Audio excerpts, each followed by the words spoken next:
out here at TFR, Troyer Fuller Racing, with Kyle Inman. He is the operations manager.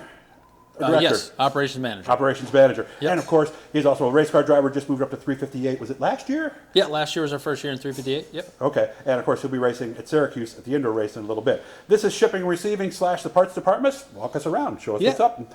So this is a spot like we want to highlight now here at TFR that we work really hard on, and it's really probably one of those things that nobody thinks about. We've got parts here, parts ready to go. We've got our brand new bird cages for the dirt cars. This is the upper half that goes up on the axle tube, and large quantities of that we're trying to put through here that are getting ready to go out to anodizing now. So they're ready to head off to those next steps. It's I guess what the big thing is, it's not just welding cars together and building parts and it's done and it's out the door and it's off to the customer. There's so many steps involved in the process, from getting the materials here and getting them out to the final customer when it's all said and done. Like those there still got to head out to anodize and final etch. Why do we anodize? Anodize is really good corrosion protection. It keeps things. There's some Trex that have the calcium and water and with washing things, that would oxidize, especially aluminum parts oxidizing.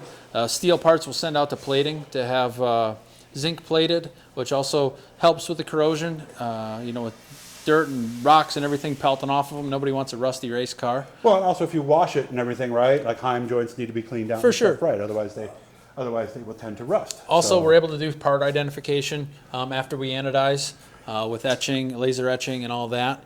But right here is where the chassis all start. We have our laser in the back, that all the tabs, all the subcomponents, even from right down to the the weight mounts, the seatbelt mounts, the oil tank mounts. Looking at the motor mount pieces here, this is what we make our motor mounts from. That. This is all steps in the process that all got to happen ahead of time. Right? Yep. Yeah. Okay, so these are all CNC. Because one of the big things years ago I used to hear was the parts weren't necessarily standard. One from one car wouldn't necessarily go on another. Those days are gone. Yeah, those days are gone, and that's what we've worked really hard for, especially in the TD5 era, as we're transitioning over from that to build a consistent car, to build the same car over and over.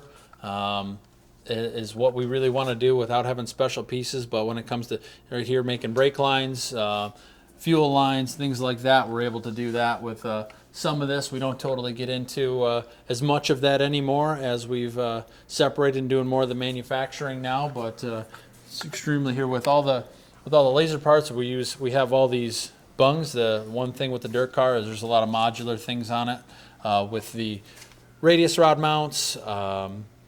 That utilize welded-in bungs into the chassis, so we're making all those ahead of time in the quantity of hundreds. And every one of these pieces all have its own part number that all goes into its own bill of materials. That all requires us on the office side of things to order materials and get work orders for each one of these individual things out to the shop. You get the intrusion plates here for the asphalt cars. This is basically our whole asphalt side over here for everything. So. All these bins for making upper A-frame plates, as you see here, weight tabs that go into the chassis. Just a bolt weight on, basically, right? Yeah, all there, just a bolt-on lead and work on your percentages, front clip parts that we're looking at here, your strut boxes right here, everything. It's just a lot into it that I think a lot of people don't get to see, what it takes to get a chassis together and why it takes so long. And this is all part of it here, making lower A-frame pieces, upper A-frame pieces, monoball cups to the piles of Zeus tabs that all get welded onto the chassis. Yeah, we use a lot of those, right? Yep, absolutely. How many on a chassis? The dirt cars have right around 30 that go onto the chassis itself, and then the asphalt is actually less. Right around 20 some go on that. So, And they make both asphalt and dirt here. Check out some of the other ones. I'm gonna tag all these with TFR on them. So if you want to see all the stuff we did out here today on our channel, just type in TFR and that'll get you here today. And of course we're obviously tagging him as well. So Kyle, you could also put his name in. But so how many asphalt cars, how many dirt cars we make here roughly?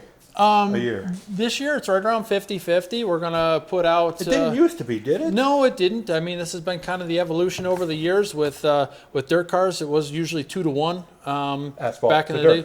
dirt to asphalt actually for a long time. I thought it was the other way. Yeah. So, but that's kind of the nice part about doing both is that you can ebb and flow back and forth with. Right, as one series gets stronger or yeah. demand increases putting one side versus Absolutely. the other, because it is.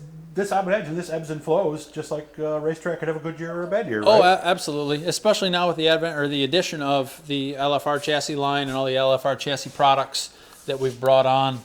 It's it's increased. We've sold close to 30 LFR chassis this year. We've sold, I believe, almost 20 of the TA brand of chassis, and we've, the dirt cars we're still building away, but that'll be up over 30 here within the build season. So that's a roof for an asphalt car, right? Yep. Okay. So we got some pre-cut roofs here that got to go out to Massachusetts that were ordered. So we're fulfilling orders as best we can and as fast as we can, and the material shows up and right out the door it goes. So it's been one of the struggles that I think anybody in manufacturing understands this year, but we're doing our best and just glad to be here. How about the other Kyle Inman? How much are we going to see him racing this year? Hopefully a lot.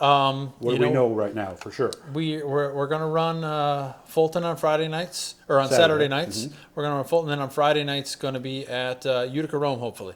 So we got a motor on the way. Got an open small, or what do they call it? Yeah, open small block. Open small block. Yeah, so Mullins is currently building a small block for us that got really popular this year, and I think they're building quite a few of them for them guys. So hopefully we'll be able to be out there on Friday nights. I love Utica. Utica's a real fun track, and it looks like everything that Brett's been doing with it's been really, really positive, and excited to be there. And of course, we'll be racing in 2 weeks, like we said.